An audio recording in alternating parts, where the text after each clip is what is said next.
All right, guys, today we're about to start chapter 6 of our Junie B. Jones Toothless Wonder chapter book.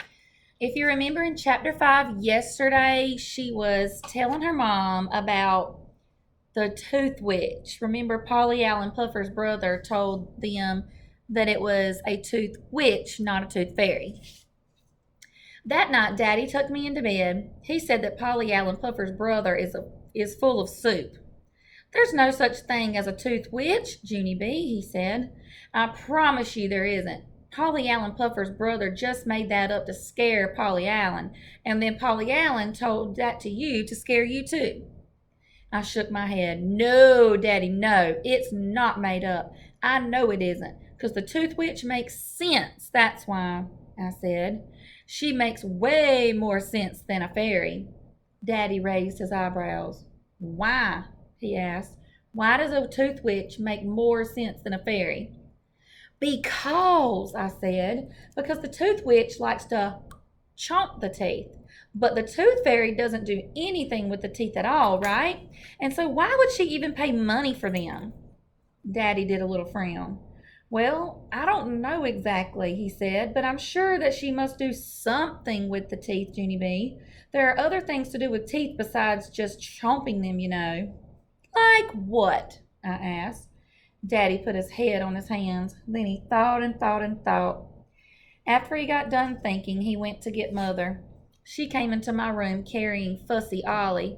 She handed him to Daddy, and Daddy sat down on my bed.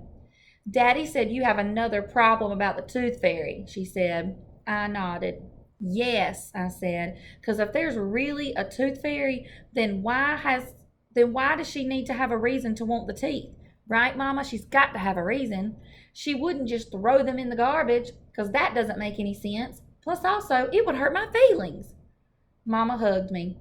"No, Junie B, of course she doesn't throw them in the garbage," she said. "I'm sure the tooth fairy does something very special with the teeth."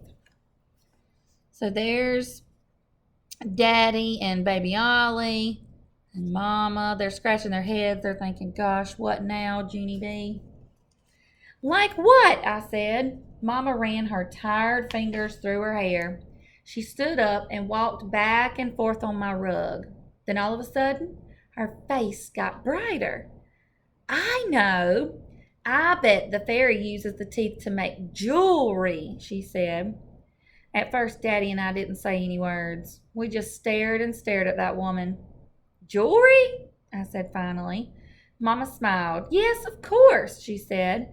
"She probably uses the teeth to make little tooth necklaces and bracelets and cute little toe rings. How does that sound?" I made a sick face. "It sounds repulsive," said Daddy. Mama stopped smiling. She quickly took Ollie back from Daddy and she hurried out of my room. After she left, Daddy finished tucking me in bed. "I'm sorry about that, Junie B," he said. "I'm afraid Ollie has your mother worn in a frazzle these days. I'm sure she's not right about that jewelry thing." He did a little shiver. "Ooh, no, certainly she's not," he said. Then, before I could ask any more questions about the fairy, he kissed me good night and he rushed out of my room as fast as Mama. That night, I did not put my tooth under my pillow. Also, I did not put it under there the night after that, or the night after that, because what do you know? The fairy still does not make sense. All right, that is the end of chapter 6. What do you guys predict is going to happen? Do you think she'll eventually put her tooth under the pillow, or I don't know, what do you think is going to happen?